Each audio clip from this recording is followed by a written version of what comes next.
சென்னை மெரினா கடற்கரையில் இரவு நேரங்களில் தூங்கும் வீடு இல்லாதோரின் நலனை கருத்தில் கொண்டு சென்னை மாநகராட்சி சார்பில் இரவு நேர காப்பகம் அமைக்கப்பட்டுள்ளது. இது பற்றிய ஒரு சிறப்பு செய்தி தொகுப்பை தற்போது பார்க்கலாம்.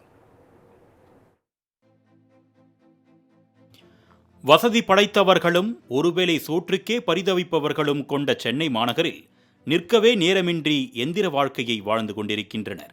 வானுயர கட்டிடங்களை வேடிக்கை பார்த்து வாயை பிளக்கும் நம்மில் எத்தனையோ பேர் தரையில் ஆங்காங்கே அமர்ந்தும் நடைமேடையில் உறங்குவோரை பார்க்கும்போதுதான் இறைவன் கொடுமைக்காரனா என்ற கேள்வியை எழும்பும். வீடுள்ள பலரும் வெயிலோ மழையோ வெள்ளமோ இந்த இடர்பாடுகளின் போது தங்கள் வீட்டிற்குள் உறங்க முடியும். ஆனால் வீடே இல்லாமல் ஆங்காங்கே வசிக்கும் குழந்தைகள் முதல் பெரியவர்கள் வரை மழையில் எங்கு செல்வார்கள் என்று கேள்வி எழுந்தாலும் இதற்கான தீர்வை நம்மால் செய்துவிட முடியாது. ஆண்டவனும் அரசாங்கமும் தான் இவர்களை காப்பாற்ற வேண்டும் என ஒரு நிமிடம் நினைத்தவர்களுக்கெல்லாம் வடிவேலு நகைச்சுவையில் வருவது போல, நான் அடிச்ச மணி ஆண்டவனுக்கு கேட்டுச்சோ இல்லையோ, கவர்மெண்ட்டுக்கு கேட்டுடுச்சு என்ற வார்த்தையே மிக சரியாக பொருந்தும். ஆம், சென்னை மாநகரின் இரவு நேரங்களில் வீடு இல்லாமல் பொதுவெளிகளில் உறங்குபவர்களுக்கு அண்ணா சதுக்கம் பேருந்து நிலையம் அருகே இரவு நேர காப்பகத்தை அமைத்துள்ளது சென்னை மாநகராட்சி.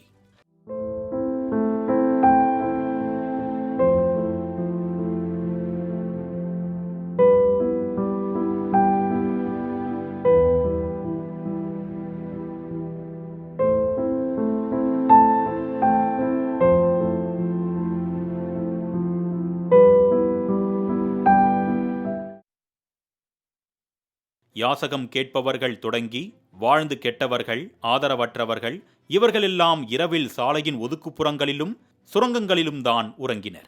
அவர்களின் வாழ்க்கை முறையை புரிந்து கொண்ட சென்னை மாநகராட்சி 2400 சதுர அடியில் இரவு நேர காப்பகத்தை திறந்துள்ளது.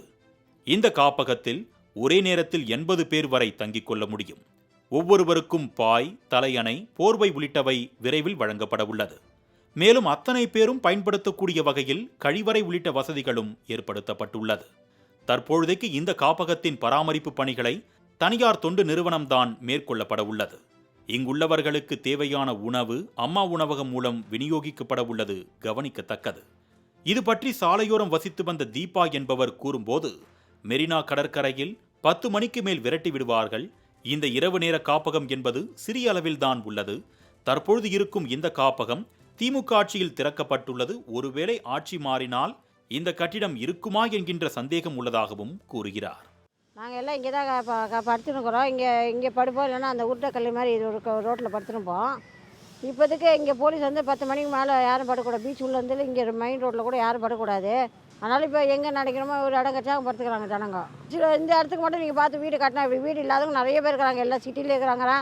இப்போ நீங்கள் குறிப்பிட்டு இது மட்டும் இது வீடு இல்லை, சும்மா ஒரு ஓம்பு மாதிரி தான். நீங்கள் ஓம்பு நடத்திட்டு திருப்பி அனுப்புறீங்க. இப்போ நீங்கள் கட்டி கொடுக்கும் நாங்கள் ஒரு ஆள் தான் தங்க முடியும். எங்கள் பரம்பரையாக வந்து தங்குற மாதிரி நீங்கள் ரெடி பண்ணி கொடுங்கண்ணா. ஒன்றுமே இல்லை இதில். இப்போ நீங்கள் இருக்கிற திமுக இருக்கிற நீங்கள் செய்கிறீங்க அந்த நடைமுறை. சரிப்பா வாங்க ரூம் எடுத்து தர எல்லாம் செய்கிறீங்க. இப்போ என் தலைமுறையில் என்ன பண்ண அந்த இப்போ எலெக்ஷன் மாதிரி அதிமுககாரன் வராங்க. வழக்கமாக எல்லாம் செய்கிறதா. நீ வந்தால் நீ ஓடிப்பா, நீ வந்தால் நீ ஓடிப்பா. இப்போ அதிமுககாரன் வந்தாங்க என்ன பண்ணாங்க, நீங்கள் போட்டது என்னென்ன திட்டம் போட்டீங்க அத்தனையும் அவர் உடச்சிடுவான். அப்போ இதே தான் எடுத்துருவான். அந்த மாதிரி இப்போ நீங்கள் கொடுக்குற வீடு எனக்கு காலத்துக்கு நான் இருக்கிற மாதிரி இருக்குமா? இந்த மாத இறுதியில் காப்பகம் திறந்து வைக்கப்படும் என்று கூறப்பட்ட நிலையில், இதேபோல சென்னை மாநகராட்சி முழுவதும் மட்டுமின்றி தமிழ்நாடு முழுவதும் விரிவுபடுத்தினால் பயனுள்ளதாக அமையும் என்று கோரிக்கைகள் வலுத்துள்ளது.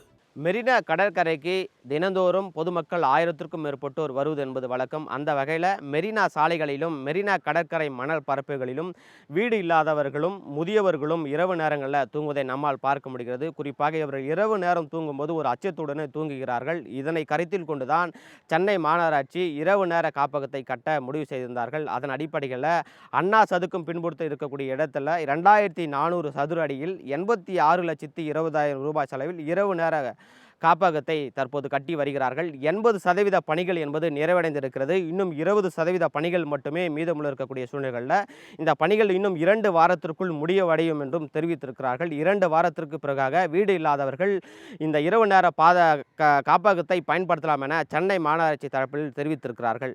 மாலை முரசு செய்திகளுக்காக ஒளிப்பதிவாளர் நாகார்ஜுனுடன் செய்தியாளர் சுரேஷ்.